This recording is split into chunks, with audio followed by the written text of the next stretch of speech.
Dobar dan svima i dobrodošli natrag na YouTube kanal Veliki dioničar. Danas pričamo o jednoj izuzetno vrijednoj sirovini, riječ je o nafti, o barelu nafte, odnosno taj isti barel kada ga prodate može vrijediti ovisno da li 30, 80 pa čak i 140 američkih dolara. Nafta je, možda rekli bismo, jedina roba u svijetu koja može srušiti vladavine, pokrenuti, zaustaviti ratove, spasiti ekonomije kao što ih može i uništiti.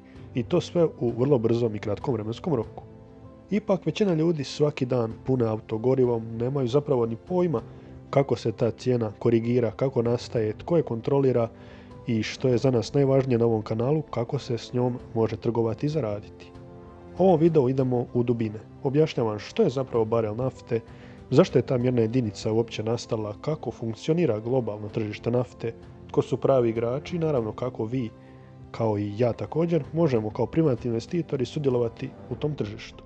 Bez opće nekih bajki, hajpa, samo čista i financijska logika. Ostanite do kraja jer u zadnjem dijelu ćemo pričati o instrumentima trgovanja, što je zapravo ono što većina kanala nikad ne objasni kako treba i do kraja. Pa da počnemo čisto malo više sa tehničko-kemijskog objašnjenja, nafta je tekući fosilni gorivi ugljikovodik koji se formirao milijunima godina raspadom organskih tvari pod visokim tlakom i temperaturom duboko ispod zemlje. Zvuči suhoparno, ali ono što naftu čini posebnom zapravo nije kemija, nego njezina svestranost. Naftu ne koristimo samo za gorivo, jer nafta je sirovina za plastiku, lijekove, gnojiva, sintetičke tkanine, asfalt, kozmetiku, boje i još mnoge razne stvari. Praktički sve što vas okružuje u modernom životu ima nekakve veze s naftom, pa čak i naši smartfoni sadrže komponente koje su nastale iz naftnih derivata. Svaki dan globalno konzumiramo otprilike oko 100 milijuna barela nafte. 100 milijuna. Svaki dan. To je količina koja bi mogla napuniti oko 6000 olimpijskih bazena dnevno. I tu zapravo leži paradoks koji čini naftu financijski najzanimljivijom robom na planetu. Potražnja je relativno predvidiva i stabilna, ali ponuda, on ovisi o geopolitici, prirodnim katastrofama, tehnologiji i dogovorima između zemalja. Ta napetost između stabilne potražnje i nepredvidive ponude stvara volatilnost, a volatilnost je za trgovce prilika. Pa krenimo iz početka. Prije nego što ikad počnemo trgovati i pričati o nafti, moramo razumjeti temeljnu jedinicu ovog tržišta. Zašto zapravo barel? Zašto ne litra ili ne klasični kubni metar, ne recimo tona? Odgovor leži u Pensilvaniji davne 1859. godine, kada je Edwin Drake izbušio prvu komercijalnu naftnu bušotinu u SAD-u, a trebalo je biti nešto čemu će se nafta i transportirati. Koristili su drvene bačve, iste one u kojima se transportirala tada recimo rakija, riba i neka druga sirovina. Standardna bačva tog vremena bila je 42 galona. I upravo ta mjera, 42 američka galona, ostala je do danas. Jedan barel nafte je jednako 42 američka galona, što je otprilike oko 159 litara. Zvuči arbitrarno, ali cijelo globalno tržište vrijedi bilijune dolara godišnje, a temelji se upravo na toj staroj bačvi iz 19. stoljeća. Financijska tržišta su ponekad, priznat ćete sami, malo apsurdna, ali u tome, rekao bi, i leži zapravo sva zanimljivost i neka nepredvidivost. Danas nafta se naravno ne transportira u drvenim bačvama, prevoze ih tankeri koji mogu nositi više od oko 300.000 tona, naftovodi također kojima se prelaze i kontinenti i cisterne, ali barel je ostao sama obračunska jedinica. To je zapravo ta referentna točka na kojoj se temelje svi ugovori, svi derivati i sva prognoziranja. Kada vidite na vijestima naslov da nafta pada recimo ispod 100 američkih dolara, to uvijek znači 100 dolara po barelu nafte. Sada dolazimo do prvog bitnijeg i mogli bismo reći važnijeg dijela ovog videa, a to je odgovor na pitanje kako se formira cijena nafte. Mnogi misle da naftu određuje određena organizacija, ali da cijena jednostavno ovisi o troškovima vađenja plus potencijalnoj marži, ali stvarnost je puno kompleksnija. Cijena nafte je zapravo rezultat interakcije 5 ključnih sila. Prva sila, ponuda i potražnja. Osnova svake tržišne ekonomije jednostavno kada gospodarski rast se ubrzava, industrija troši više energije, potražnja raste i cijena, je li tako? Dok kad dođe recesija, kao recimo 2008. ili 2020. potražnja pada i cijena. Vrlo jednostavno i tako funkcionira ekonomija. Druga sila je OPEC. Naravno, svi ste čuli o OPEC-u, o tome neću previše detaljno pričati, ali to je riječ o kartelu koji kontrolira otprilike 40% globalne proizvodnje nafte i može svojim potezima utjecati na pomicanje cijene. Treća sila su američki shale od 2010. godine SAD je postao jedan od najvećih svjetskih proizvođača nafte, zahvaljujući tehnologiji hidrauličkog frakturiranja, odnosno shale revoluciji. Američki producenti su fleksibilniji od OPEC-a, kada cijena poraste, brzo povećavaju proizvodnju. To djeluje kao prirodni kap na cijenu. Kada cijena padne ispod troškova vađana shale-a, otprilike recimo to između 45 i 55 dolara po barelu, mnogi američki producenti staju, što automatski smanjuje ponudu. Četvrta sila, naravno, američki dolar. Nafta se globalno trguje u američkim dolarima. Kada dolar ojača, nafta automatski postaje skuplja, pogotovo za kupce koji plaćaju u eurima, jenima ili nekim drugim valutama. Obrnuto isto tako vrijedi. Ova inverzna korelacija između dolara i nafte je ključna za svakoga tko redovno trguje s njom. I kao peta sila tu su špekulacije i financijska tržišta.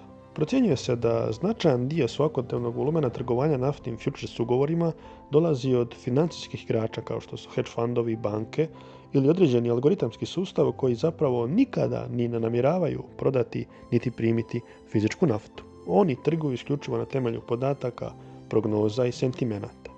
To znači da zapravo kratkoročna cijena može značajno odstupiti od fundamentalnih faktora ponude i potražnje.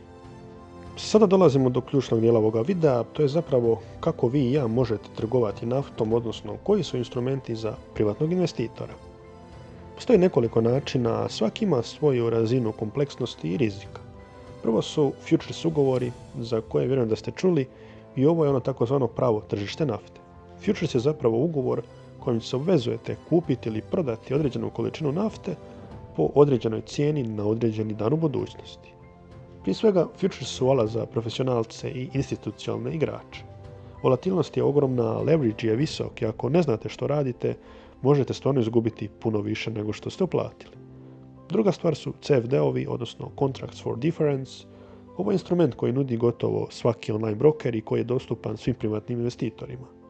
CFD vam omogućuje da trgujete cijenom nafte bez da ikada fizički zapravo posjedujete naftu ili direktno ulazite u futures tržište. Čisto za primjer, kupujete CFD na naftu, cijena naraste za $5, zarađujete jednostavno $5 po barelu nafte. Ukoliko prodajete CFD, odnosno radite takozvani shorting, o kojem ćemo pričati jednom u budućnosti, cijena kad padne za $5, zaradili ste jednostavno $5 po barelu. Kao što znate, CFD-ovi dolaze s leverage-em, što znači da s manjim kapitalom kontrolirate veću poziciju, što je naravno i neka vrsta dvosjeklog mača. Možete više i dobiti, ali više izgubiti. Treći su ETF-ovi. Ako ne želite direktnu izloženost na volatilnost derivata, možete kupiti ETF koji prati cijenu nafte. Ima ih puno, najpoznatiji United States Oil Fund. Postoje isto tako ETF-ovi koji prate određene naftne kompanije, kao i one koji prate energetski sektor S&P 500 indeksa.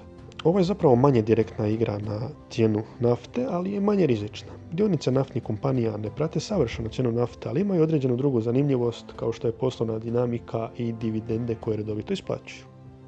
Četvrto su klasične dionice naftnih kompanija, ExxonMobil, Shell, Chevron itd.